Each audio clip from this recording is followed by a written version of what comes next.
Hello, नमस्कार, आदाब, सत श्री अकाल, अस्सलाम वालेकुम। मैं हूं मोहम्मद अहमद काजमी, लेकर आया हूं आपका पसंदीदा कार्यक्रम आपके रूबरू। नेशनल और इंटरनेशनल खबरें समझने के लिए बहुत गहराई की जरूरत होती है। और जिस तरह से मुल्क के और बैनुल अक़वामी हालात तेजी से मोड़ ले रहे हैं, वो बहुत अहम है। इसी दरमियान चीन ने लद्दाख में एक तरह से, जिसको ट्रांसग्रेशन कहा जा रहा है, एक नया लफ्ज इस्तेमाल किया जा रहा है। एग्रेशन नहीं कहा जा रहा है, इसको हमला नहीं कहा जा रहा है, ट्रांसग्रेशन कहा जा रहा है, यानी दूसरे की जमीन पर जाकर के कब्जा कर लेना। और डिप्लोमेटिकली इसको जंग भी ना कहना, ये एक इसकी टर्मिनोलॉजी इस्तेमाल की जा रही है। लद्दाख से बहुत ही नजदीक करगिल एक जगह है, जो आप लोग बहुत अच्छी तरह जानते हैं। करगिल में हमारे दोस्त पत्रकार सज्जाद हुसैन करगिली, जो सोशल एक्टिविस्ट भी हैं, वो आज हमारे खास मेहमान। इसमें हम ये समझना चाहेंगे कि आखिर ये चीन की तरफ से इस वक्त क्यों कुछ ये सब हो रहा है, और इसको आखिर तक जरूर देखिएगा, क्योंकि इसमें बहुत ही अहम इश्यूज डिस्कस किए जाने हैं।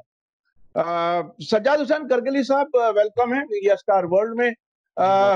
आप बहुत नजदीक से वहां के हालात को जानते हैं।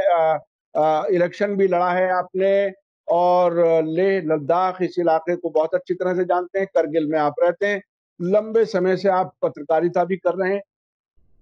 ये चीन की तरफ से इस वक्त आखिर ये फौजी जो LAC से दूसरी तरफ भारत की तरफ आ रहे हैं, और अच्छी खासी बड़ी तादाद में व्हीकल्स के साथ आ रहे हैं, हथियारों के साथ आ रहे हैं, इसको आप किस नजर से देखते हैं? आखिर ये इस वक्त अब क्यों हो रहा है, ये थोड़ा सा आप बताइए।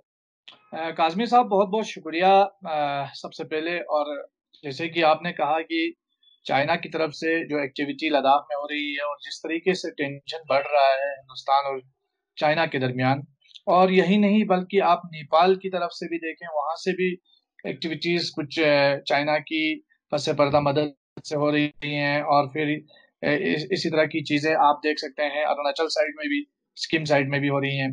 तो जबकि एक ऐसे दौर में जब पूरी दुनिया जो है कोरोना वायरस पेंडेमिक से गुजर रही है और पूरी दुनिया की जो तवज्जो है वो अपने अपने ममालिक में कोरोना के बढ़ते हुए वबा को जो है वो उसकी रोकथाम की तरफ लगी हुई है। लेकिन हमें ये समझना पड़ेगा कि आखिर ये जो पॉलिटिकल चीजें बहुत जल्दी तेजी से बदल रही है, इंटरनेशनल पॉलिटिक्स जिस हिसाब से बदल रही है, उसकी बुनियादी वजह क्या है? तो मेरी समझ में गाजमी साहब यही आ रहा है कि इस वक्त गवर्नमेंट ऑफ इंडिया पूरी तरीके से हालांकि इस इशू को एस्केलेट होने से रोकने के ऊपर लगी हुई है, लेकिन थोड़ा अगर आप पीछे जाकर के देखेंगे तो आपको ये नजर आएगा कि बिल्कुल लद्दाख से सटा हुआ जो इलाका है, गिलगित बल्तिस्तान का इलाका, जो पाकिस्तानी एडमिनिस्ट्रेटेड एरिया है, जिसे हिंदुस्तान में लोग POK के नाम से जानते हैं। हालांकि POK जो है ये एक इलाका कश्मीर का है, जिसे मीरपुर आजाद कश्मीर का इलाका कहलाता है, एक जिसे पाकिस्तान में आम लोग आजाद कश्मीर के नाम से जानते हैं, और एक एरिया है गिलगित बल्तिस्तान का एरिया। ये एरिया बिल्कुल अलग है, और इसके गिलगित बल्तिस्तान लद्दाख से जुड़ा हुआ इलाका है, और मीरपुर जिसे पाकिस्तान में आजाद कश्मीर कहते हैं, या मीरपुर का जो इलाका है वो श्रीनगर और कश्मीर वैली की तरफ से जुड़ा हुआ इलाका है।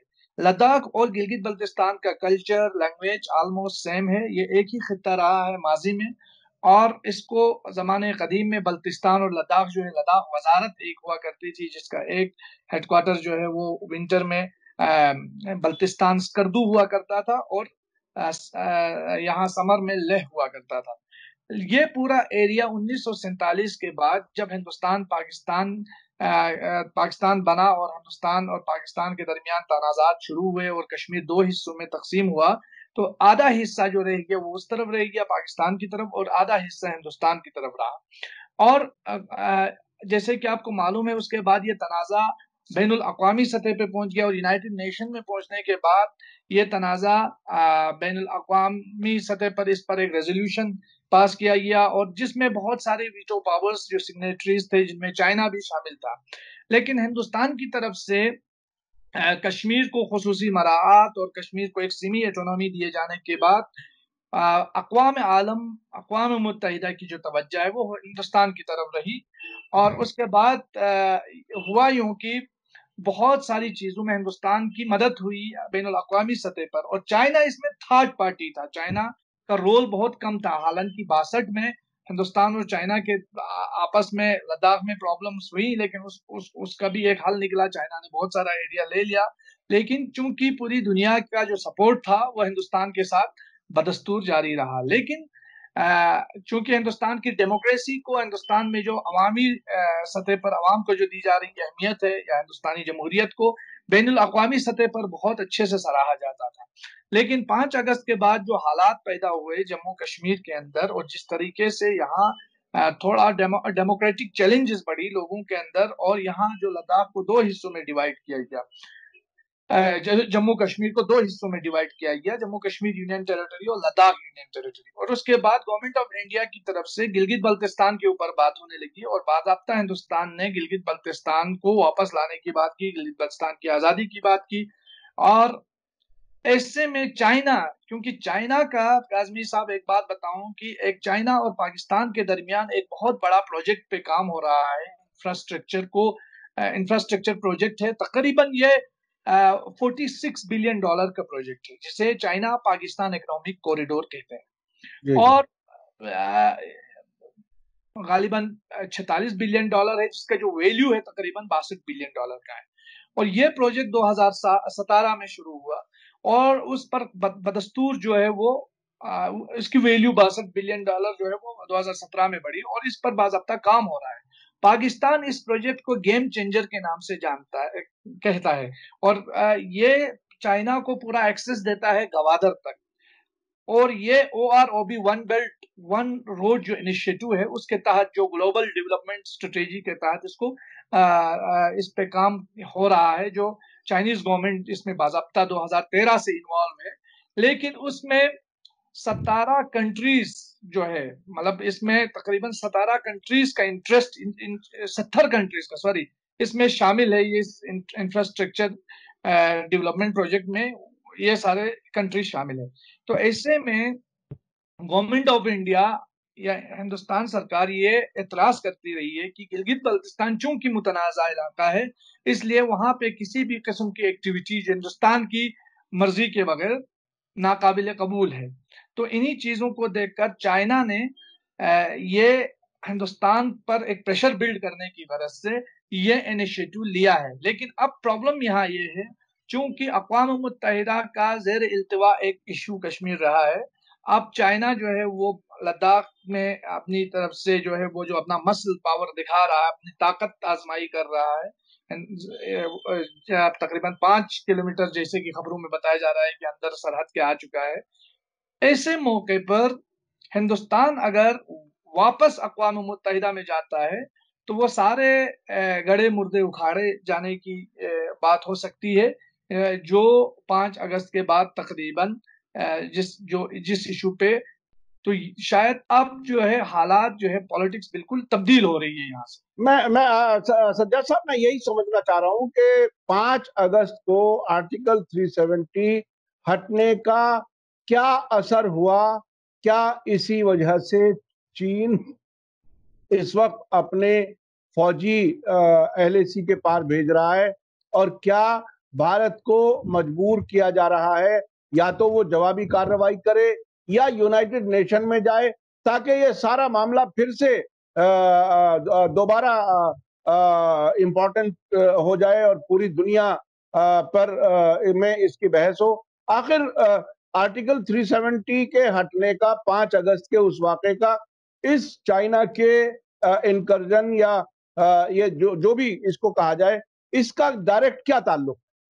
देखिए, ये 3 चीजों से मरबूत एक इशू है। पहला इशू ये है कि ये 5 अगस्त के बाद की पोजीशन से भी जुड़ा हुआ है।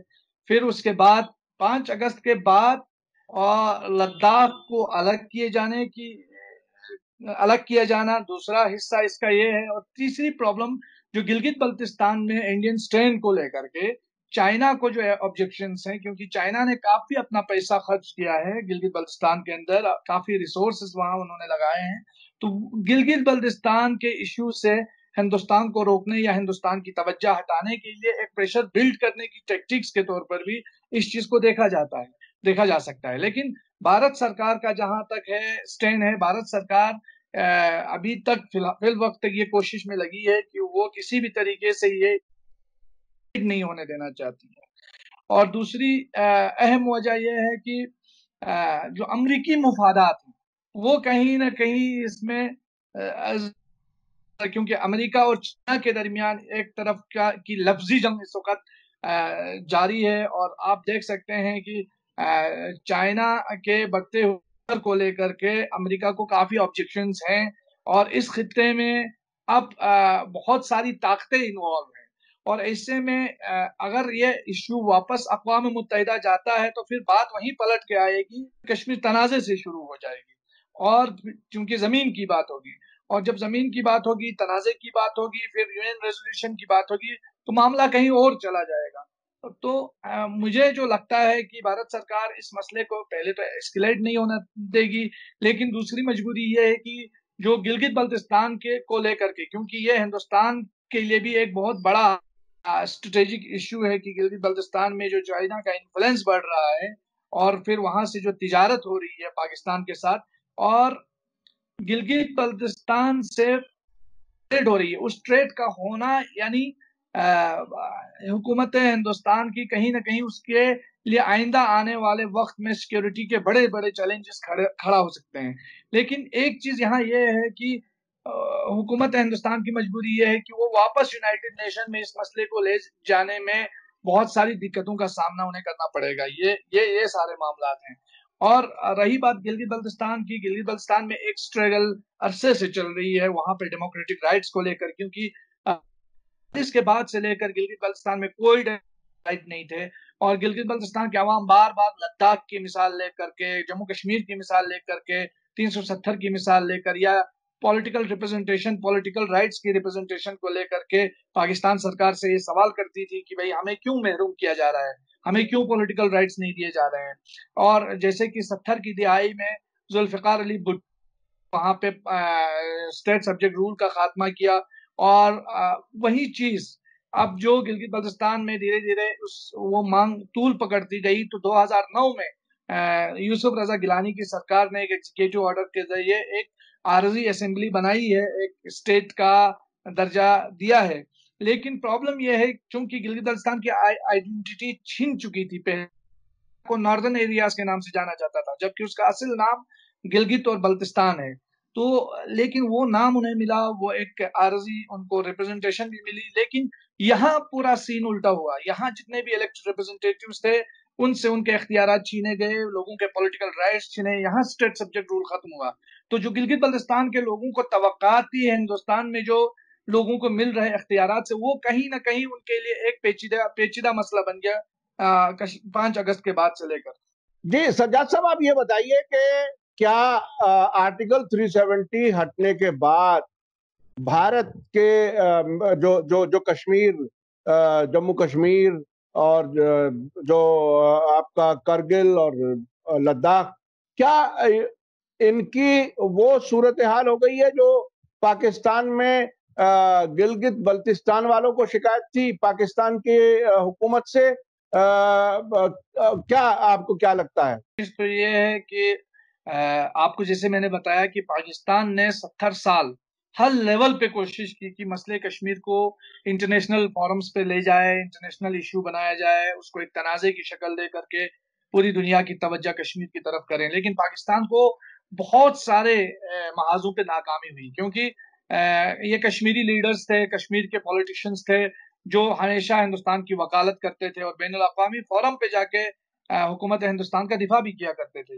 लेकिन अब कश्मीर में तो कोई वॉइस नहीं है, कश्मीरी लीडरशिप नहीं है, कश्मीर और लद्दाख में पॉलिटिकल रिप्रेजेंटेशन की आज कोई अहमियत नहीं है। आप बिल्कुल सही कह रहे हैं कि जो गिलगित बल्तिस्तान में पॉलिटिकल रिप्रेजेंटेशन का हिस्सा वो जो एक दौर गुजरा था, लेकिन एक चीज को छोड़ कर के गिलगित बल्तिस्तान में आज भी पार्लियामेंट में कोई नुमाइंदा नहीं जा सकता है, लेकिन लद्दाख से कम अज कम या जम्मू कश्मीर से इतनी उन्हें ये अपॉर्चुनिटी है कि यहाँ से नुमाइंदे भेज सकते हैं। अदरवाइज बाकी दूसरी जो मराहत है उससे तो हम जो है वो सारी चीजें हम उस लेवल पे आ चुके हैं। आप बिल्कुल वो ये एक ढकी छुपी बात नहीं है, हकीकत पर मबनी एक बात है कि हम उस पोजीशन पे आ चुके हैं। लेकिन मसला यह है कि पाकिस्तान कश्मीर को 70-72 सालों से ये कोशिश करता रहा कि एक बैनुल अक़वामी तनाज़े के तौर पर पूरी दुनिया में एक डिस्प्यूट बना के पेश करे। पाकिस्तान को इतनी कामयाबी बिल्कुल नहीं मिली कि वो इसको अपनी तरफ पूरी दुनिया की तवज्जो या अपने हक में लोगों को जोड़ पाए। लेकिन बदकिस्मती से जो भारत सरकार है उन्होंने 5 अगस्त के बाद जिस तरीके से यूरोपीय यूनियन के पार्लियामेंटेरियंस को यहाँ लाया, जगह जगह घुमाया और उनसे कश्मीर के हवाले से उनसे राय तलब करने की कोशिश की या उनको एज अ वकील के तौर पर जो है बैनुल अक़वामी फोरम्स पे भेजा, तो ये इशू हमारी ही हुकूमत की या हुक्मरानों की नादानी की वजह से इंटरनेशनलाइज बन गया। जबकि इसके बरअक्स आप देखेंगे कि हमारे ही पॉलिटिशियंस, कश्मीर के ही जो फॉर्मर चीफ मिनिस्टर थे गुलाम नबी आजाद या फिर जितने भी पॉलिटिकल रिप्रेजेंटेटिव्स हमारे चुने हुए रिप्रेजेंटेटिव्स, उसको हमारी सरकार ने कश्मीर आने से रोका और उन्हें लोगों से मिलने से रोका। तो ये एक अपॉर्चुनिटी मिल गई जितने भी एंटी इंडिया जो बैनुल अक़वामी ताकतें हैं जो भारत के बारे में मनफी एक वो रखती हैं, सोच रखती हैं, उन्हें कि वो इस पर बात करें। और आज की डेट में कश्मीर के इशू पर हर प्लेटफॉर्म पे बात हो रही है। ये कहीं ना कहीं मुझे लगता है कि ये हमारी जो फॉरेन पॉलिसी है उसका फेलियर है। तो सज्जाद साहब, मैं वापस आऊंगा उसको जो जो जो कुछ लद्दाख में हो रहा है उसमें आपको क्या लगता है? ये 5 अगस्त के बाद जो सूरत हाल हुई उससे चाइना फायदा उठाने की कोशिश कर रहा है, इंडिया को एक तरह से यूनाइटेड नेशन में लेकर के जाना चाहता है, या जंग कराना चाहता है? क्या क्या है उसकी मर्जी, क्या लगती है आप? देखिए सर, अभी हमें ये सोचने की जरूरत है कि जो हमारे देश के इर्द गिर्द जितनी भी कंट्रीज हैं उनमें से अक्सर कंट्रीज के साथ हमारे रिलेशंस पेचीदा हो रहे हैं। और चाहे आप नेपाल की मिसाल लें, चाहे आप पाकिस्तान की मिसाल लें, चाहे आप भूटान की मिसाल लें या फिर आप चाइना की मिसाल लें, इवन बांग्लादेश के अंदर भी जब हमारे प्राइम मिनिस्टर साहब अभी जो एनटीसीए प्रोटेस्ट के बाद जब जाना चाह रहे थे तो वहां लोगों का इतना प्रोटेस्ट हुआ कि हमारे प्राइम मिनिस्टर साहब को विजिट कैंसिल करना पड़ा। तो कहीं ना कहीं मुझे लगता है कि हमारी जो फॉरेन पॉलिसी पे गवर्नमेंट को रिविजिट करने की जरूरत है और ये भी देखने की जरूरत है कि इंटरनेशनल पॉलिटिक्स में देखिए जितनी अमेरिकन अमेरिकन इन्फ्लुएंस में आकर कंट्रीज ने जिस जिस कंट्री ने इकदाम किए हैं या अमेरिका की साइड में खड़ा हुआ है उन कंट्रीज को बाद में धोखा ही नसीब हुआ है। आप हमारे सामने मिसालें हैं, जैसे लीबिया की मिसाल है, इराक की मिसाल है, सद्दाम का आप देख लीजिए, आप कर्नल कजाफी का मामला देख लीजिए, या वो सारी कंट्रीज जो अमेरिका के एक जमाने में शाना बशाना खड़ी थी, उनके मुफादात की बात कर अब रही अब थी। अब अब सऊदी अरब का हाल खराब होता हुआ नजर आ रहा है। सऊदी अरब का हुआ, तालिबान को वजूद में लाने वाला अमेरिका था और उन्होंने पूरे डॉलर्स खर्च करके साउथ यूनियन के खिलाफ वहां पे जिहाद का एक जो सिलसिला शुरू किया, वो पूरे अमेरिकन डॉलर्स पे ये पूरा जिहाद हो रहा था। और अब बदकिस्मती से ये कहना पड़ रहा है कि हमारे हुक्मरानों के लिए डोनाल्ड ट्रंप जो है एक मसीहा के तौर पर हमारे हुक्मरान देख रहे हैं। यहाँ पे हमारी हुकूमत बहुत ही बड़ी गलतफहमी का शिकार है। अगर वो ये सोच रहे हैं कि शायद अमेरिका से दोस्ती पर हमारी बका है या हमारी बका उसी में मुज़मिर है, तो ये गलत सोच है। हिंदुस्तान खुद अपने आप में एक बहुत बड़ा मुल्क है। यहाँ पे हमारे जो जितने भी माजी के हमारे पॉलिटिशियंस थे या दानिश्वर हजरात थे या सियासतदान थे, उन्होंने बहुत ही सोच समझ के हमें नॉन अलाइनमेंट मूवमेंट का हम हिस्सा थे, बहुत ही सोच समझ के, क्योंकि हिंदुस्तान की सियासत का जो अगर आप पूरा उसका डायमेंशन देखेंगे तो वो एक ऐसा ऐसे नहज पे हम खड़े हैं जहां हम किसी के साथ यकलख किसी के साथ खड़े हो ही नहीं सकते कि आप ईस्ट के साथ हैं या वेस्ट के साथ है, रशिया के साथ हैं या अमेरिका के साथ या किस ब्लॉक में आप शामिल हैं। तो ये बहुत सोच समझ के हमारे माजी के लीडर्स ने इस चीज का फैसला किया था। बदकिस्मती से जब से इस सरकार ने बरसर इख्तिदार ये सरकार आई है और जिस तरीके से इन्होंने इजराइल के साथ ताल्लुकात बनाए और फिर इसके बाद अमेरिकन ब्लॉक का हिस्सा बने, हमारे मुल्क के अंदर फिरकावारियत बढ़ने लगी। हमारे मुल्क के अंदर जो मुनाफरत का एक माहौल बनता रहा और हमारा मुल्क बैन अल-अक़वामी सतह पर भी, इंटरनेशनल लेवल पर भी तनाज़े का शिकार बना। और कल तक वो कंट्रीज जो हमारे साथ खड़ी थी, हमारे पुष्ट पे खड़ा होकर हमें दाद दे रही थी, हमारा डिफेंस कर रही थी, आज वही कंट्रीज हमारे लिए क्रिटिसिज्म कर रही हैं और वही कंट्रीज हमारे ऊपर नुक्ताचीनी कर रही है।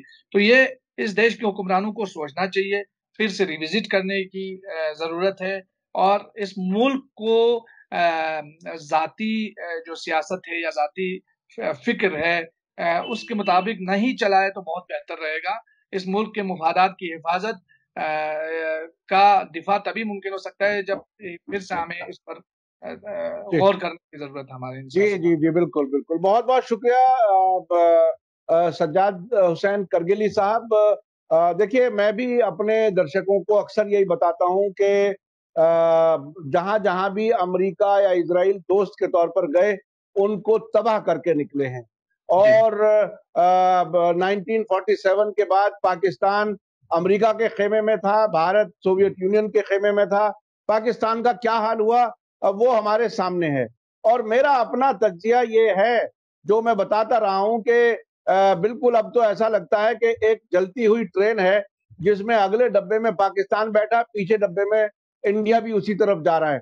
तो ये ऐसी ऐसी सूरत हाल है। जी, आप कुछ कहना चाह रहे थे आप?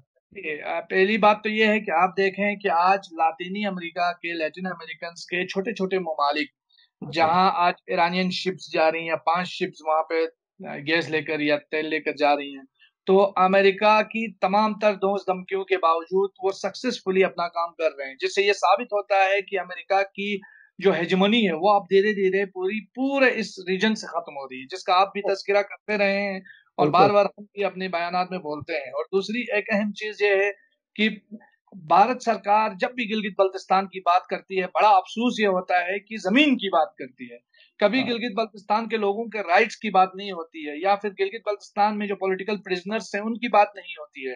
तो ये बड़ा अनफॉर्चुनेट केस है। और हमारी गवर्नमेंट ऑफ इंडिया से ये भी गुजारिश है कि वो जम्मू कश्मीर के अंदर, लद्दाख के अंदर डेमोक्रेसी को थोड़ा पनपने दे, बहाल करे। और हमारे जो इलेक्टेड रिप्रेजेंटेटिव्स को, इन्होंने 70 साल हिंदुस्तान की वकालत की है, उन्हें फिलफोर रिहा करे और बैन अल-अक़वामी सतह पर जो हमें एक निदामत का सामना है, बिल्कुल न थमने वाला निदामत जो सिलसिला है, उससे हम जो है बच पाए। जी जी, बहरहाल देखिए, हमारी कोशिश है कि ये बात लोगों तक पहुंचे, सरकार तक भी पहुंचे।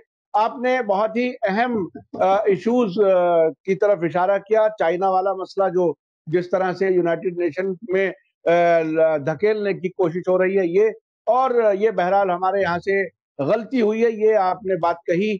और अमेरिका पर भरोसा ना किया जाए। अपने मुल्क में अपने इज्जत के साथ, बड़ा मुल्क है हिंदुस्तान, वो पूरी इज्जत के साथ आगे बढ़ सकता है, अपने ताल्लुकात सबसे रख सकता है, लेकिन जरूरी नहीं है कि किसी के दबाव में आकर के अपनी पॉलिसी चलाए। ये बहुत ही अहम है। बहुत बहुत शुक्रिया। इसी के साथ मुझे दीजिए इजाजत। धन्यवाद, शुक्रिया। जय भारत, जय हिंद। मीडिया स्टार वर्ल्ड के और वीडियो देखने के लिए हमारे चैनल को सब्सक्राइब करें और सीधे नोटिफिकेशन पाने के लिए बेल आइकन दबाएं। और अगर हमारी खबर सच्ची और अच्छी लगे तो अपने व्हाट्सएप, इंस्टाग्राम, फेसबुक और ट्विटर अकाउंट पर जरूर शेयर करें।